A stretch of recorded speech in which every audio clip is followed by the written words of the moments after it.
नमस्कार स्वागत करुच्छे आपनको Priyanka daily kitchen को। आज मु आपण मानक पाई नेकी आसी पूरा क्रिस्पी निमकी रेसिपी। निमकी तो आगुरी आपण घरे बहुत बनी थे, किंतु आज मु आपण मानक निमकी एभली भाव करके देखिबे। आपणकर निमकी जमा भी नरम पड़बनी आ पूरा खास्ता बनइबो। ताले आ डेरी न करी आसंत रेसिपी स्टार्ट करिबा। निमकी पाई मुझे प्रथम गोटे बड़ पात्र को नहीं जाइए। एबे 2 कप एथिरे मैदा को दे देबा।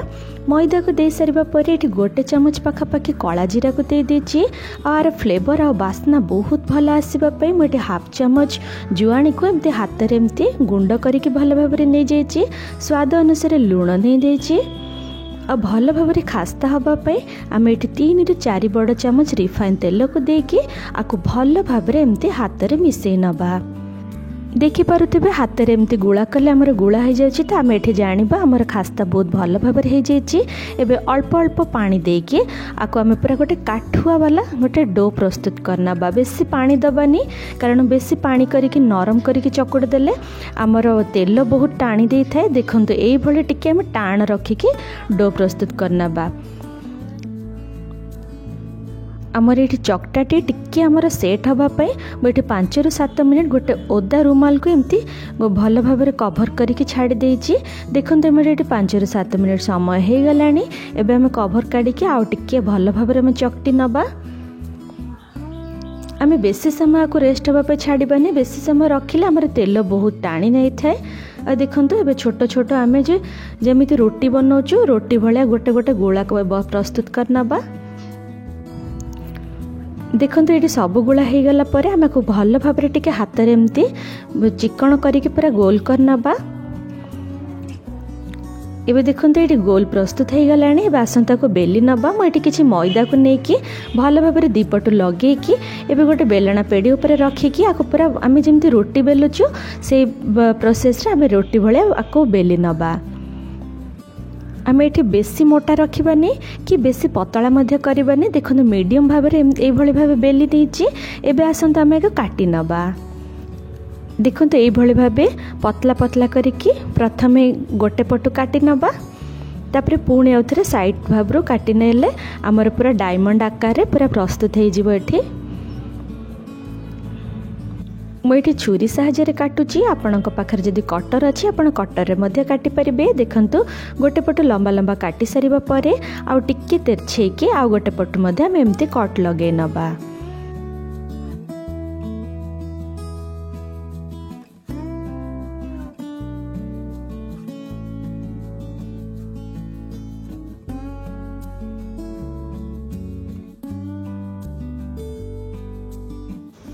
देखंतु एभली भाव छोट छोट निमकी आमर प्रस्तुत हो जाइए। मुझे छोट करछि, आपण चाहिए आउ टिके बड़ मध्य करके मध्य काटी परिबे। एबे सब निमकी को एभली बेली के काटी सारिबा परे एबे गोटे कढ़ई को भल भाव गरम करके छाणिबा पे किछि रिफाइन तेल को नहीं जाइए। रिफाइन तेल को भल भाव गरम होबा पे छाड़ी दबा।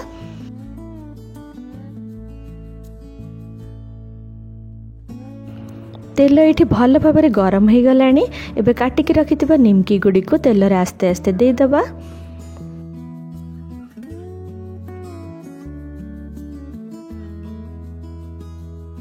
सबु निमकी गुडी को तेल रे दे सारिबा परे आमे गोटे जाली चटु साहाय्य रे आकु चारिपटु भल भाव मिसई नबा बा परस्पर सहित खोली नबा।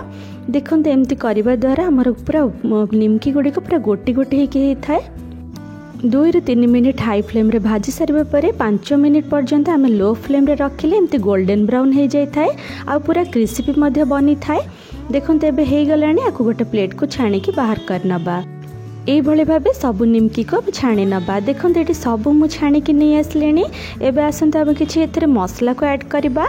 देखंतु एटी गोटे बड़ मो पात्र रे सबु छाणिकी रखिथिबा निमकी को दे सारिबा परे एटी तार टेस्ट बढ़ेबा पे गोटे चमच पाखापाखि कला लूण को नहीं जाइछि आ हाफ चमच पाखापाखि लंका गुंड को दे सारिकी टिके उषुम थिबा अवस्था रे ही हमें ए दुटा जिंस को देकी भल भाव मिसई नबा। एमती टिके उषुम थिबा बेले दबा द्वारा हमर निमकी रे भल भाव मसला लगी जाए। देखते ये निमकी पूरा प्रस्तुत हो जाइए। संध्या बेले गरम गरम चा साथी रे मसला वाला निमकी को एंजॉय करंतु। केमती लगुच कमेंट माध्यम मते निश्चय जणांतु।